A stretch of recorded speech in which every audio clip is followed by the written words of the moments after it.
Ассалаумағалейкум достар, осы қырғыз пресстің зажиганиясын қалай қою керек, және де аппаратты қалай туралау керек. Мысалы мына жақта жіп қалай келеді, жіптің бостығы қандай болады, мына жерде тұратын роликтар, содан аппарат мысалы оқталған күйде қалай тұрады. Содан кейін мына жерде мысалы бізде мынандай қайшы дейді. Жіп ине алып келген уақытта осы қайшы ұстап береді. Екі жағында екеу тұрады осындайда. Біз қазір бұны істетпейміз. Біз басқалай жасадық. Содан кейін ине астыдан қаншалықты биіктікте тұру керек. Дуга замокқа қалай дайындық күйінде тұру керек. Септердің бостығы, үстідегі айыр, шөпті алған уақытта, мысалы мына жерде алтта септер бар. Осы септер қаншалық күйде тұру керек. Шөпті алған уақытта септер солқылдайды. Ол солқылдамас үшін не жасау керек. Соны мына жерде замок бар. Поршынды соғып кетпес үшін осы жерде замок бар. Замок қандай жағдайда ашпай қалады, және қандай күйде ашуға қою керек.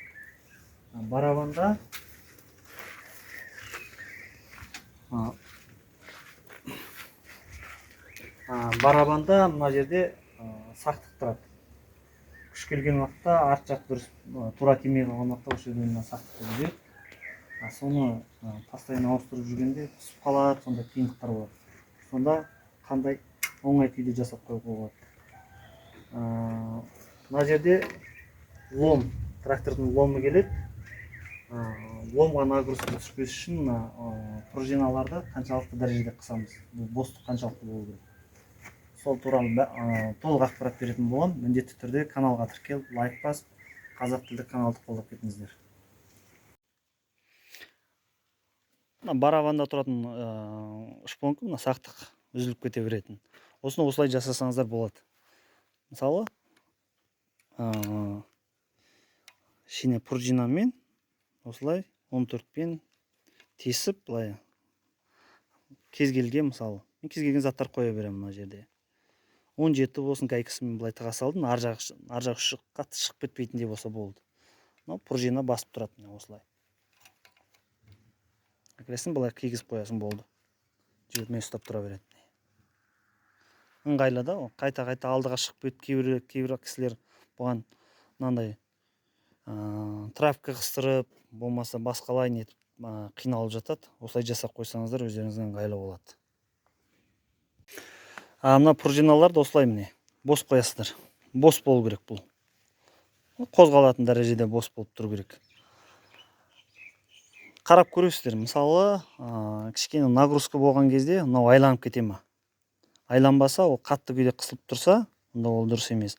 Онда ол трактордың несін құртады? Ломды тістерін сындырып жіберуі мүмкін. Қырғыз престе зажиганияны қалай 0-ден бастап қою, айырдан бастап 0-ден бастап қою. Бірінші, мына септі ағытамыз. Осы септі ағытып, екі септі ағытып, мына үстіден айыр тұр ғой, мына жерде айыр.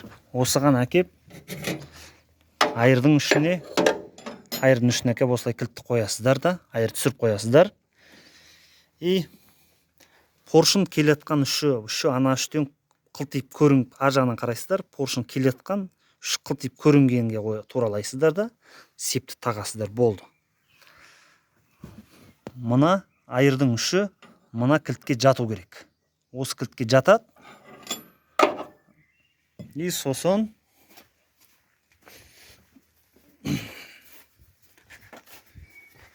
поршын мына иықтан көрінген күйге қоясыздар, болды. Сол кезде поршын келгенде уже шөпті алып кеп, ол поршын келмей айыр үстіге шығып болу керек. Алдына салып үстіге шығып болу керек. Сол күйде. Айырдың зажиганиясы сол. Алдыдағы сеп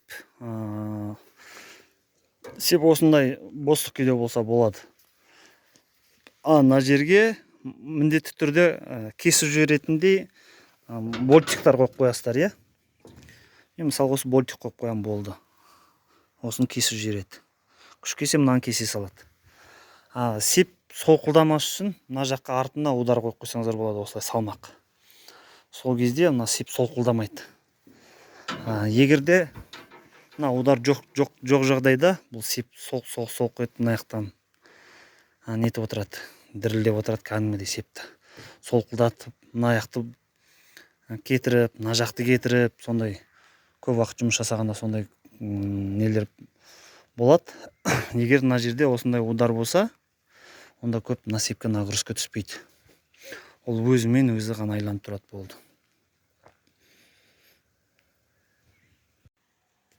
Қырғыз престе ең басты нәрсе ол зажигание. Зажигениені дұрыс қою керек. Осы замоктан бастаймыз. Мына жерде замокта мына жерде белгілеп тұр. Мысалы, мынау 3 см, 2, 1 деген сияқты. Мына 4, 3, 2, 1. Осы 3-тен келу керек. 3-тен сәл жетпей, болмаса өтіп бола береді. Ар жақ тұп-тура келіп тұрса, ол 1, 2 алды артқа ол ойнамайды. Ол маңызды емес. Ең басты ол неге үлгере алмай қалады? Ол міндетті түрде мына септен болады, аппараттың себінен. Осы септі қымбат тұрмайды, арзан тұрады. Осыны жаңалап жүрсеңіздер болды. Жылына біреу жетеді. Болмаса 2 жылда. Мүлдем ауыстырмаған кісілер де бар. Одан кейінгі мына шестерналар. Егер мына шестерна толық ұстамайтын болса, осының артына пачвеник бар. Үлкен валда тұратын. Сол пачвеникті кесіп мына артына салып жүрсеңіздер де болады. Бізде ұстап тұрмыз, біз салмадық. Осыны қарайсыздар, осы солқылдай ма, солқылдамай ма? Кішкене солқылдаса, ол бола береді. Оған қатты назар аудармаңыздар. Главный тістен секіріп кетпесе болды. Енді қалай ашу керек? Замок қалай ашады, мысалы?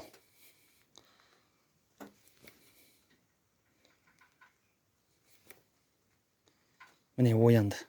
Біздікі уже 2-де оянып тұр. 3-те 2-ге кете берген кезде уже оянып көтеріп қойды, міне. 3-те оянып бастады, 2-де көтерді. Осылай көтеру керек. Бұны туралау үшін мына жердегі 19 бен 3 болт бар, осыны шешіп аласыздар да, айландырып осы тұсқа туралайсыздар. Всегда барабанды үстіге қарай көтеріп итеріп туралап әкеп отырасыздар. Артқа болмайды. Артқа салып теңесеңіздер өзгеріп кетеді. Всегда алдыға ғана теңеп отырасыздар. Зажигание қойғанда всегда барабанды алдыға қарай итересіздер. Аппараттың зажигениесі қалай? Аппараттікі игладан бастап көрсетейін.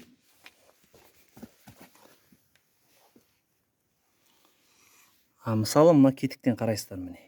Осы кетіктен қараған кезде игланың ұшы қайда тұр? Игланың ұшы міне тұр.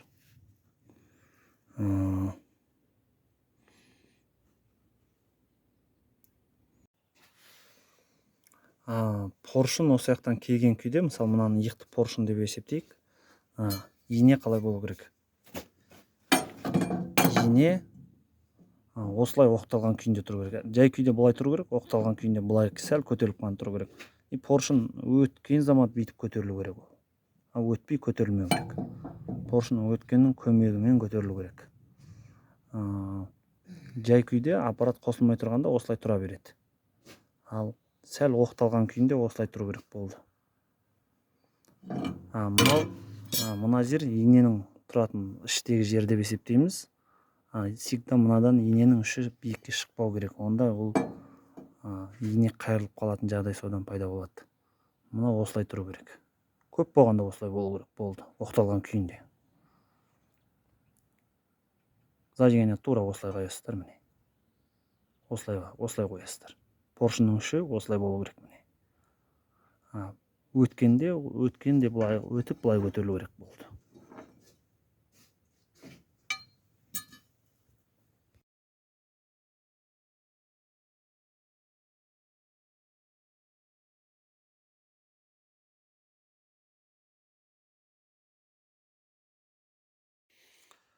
Содан кейін мына жерде осылай келеді мына жіптер.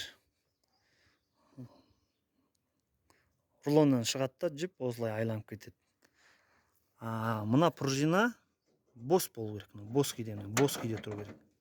Осындай бос положениеде тұру керек. Содан кейін мына басы тоже роликтармен тұру керек. Ойнап тұру керек роликтар осылай. Айланып тұру керек. Мына пружиналар бос болу керек.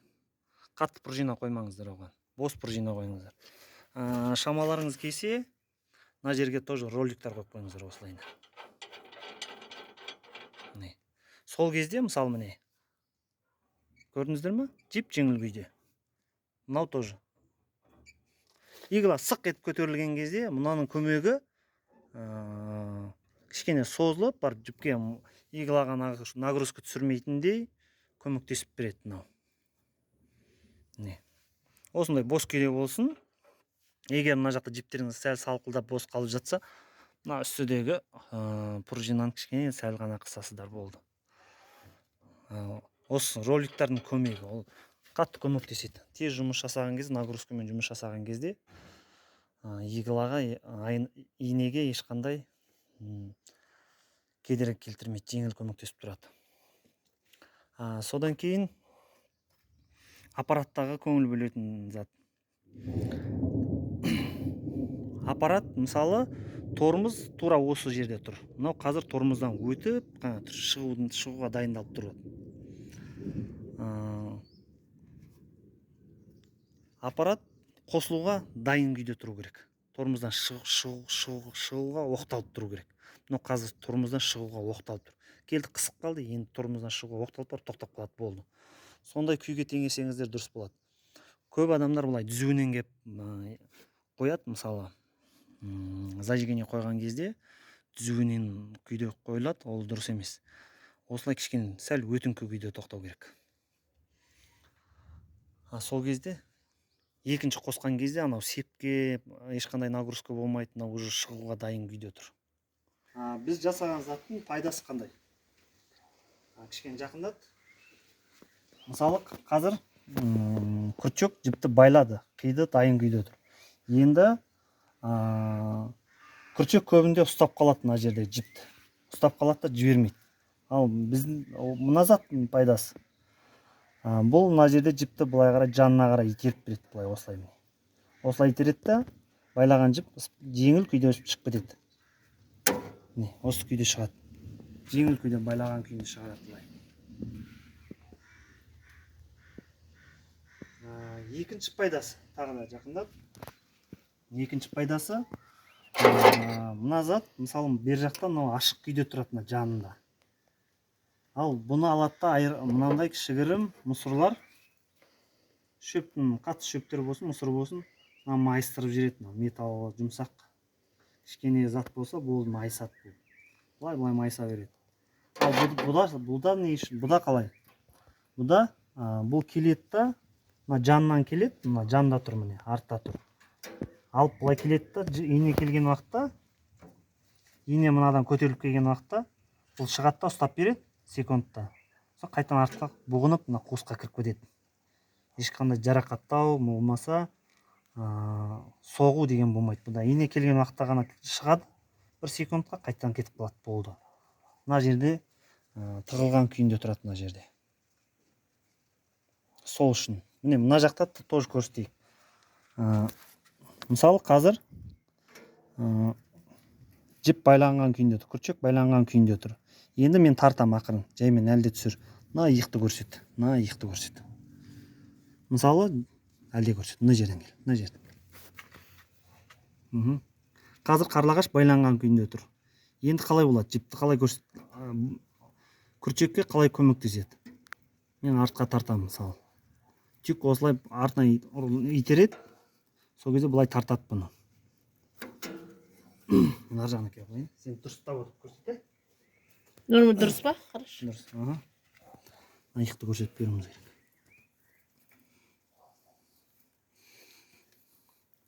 Мысалы, қазір күрчек байлаған, мына тіреп ал, қозғалмайтындай. әлде қарат мына күрчек мына бір жеріне көрсетуіміз керек қой, мына жерде көрсетуіміз керек. Міне қарашы көрініп тұр ғой. Болды осылай. Осы заттың осы жерде екі затқа көңіл бөлу керек. Біреусі мына қарлағаш, мына жерде күрчек қазір байлаған күйде тұр. Байлағаннан кейін жіпті мысалы бір жақ жанына қарай итеріп береді. Мынау екінші затымыз. Ол бүйтіп алады да, мысалы шығуына көмектеседі күрчектің босауына. Осылай шығарып жібереді итеріп. Мына заттың пайдасы сол жанына қарай итеріп береді. Мына күрчектен тез шығып кетуіне көмектеседі. Мыналарда болса, мыналарда жоқ ондай. Мынада жоқ ондай. Просто мына жерден келеді. Бұл күрчектің бүйтіп тұрып алады.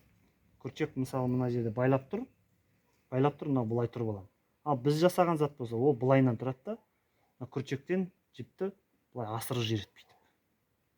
Сол кезде күрчектен нагрузка түсірмейді. Солқылдатып, болмаса сындырып, ондай зат болмайды. Оның пайдасы сол.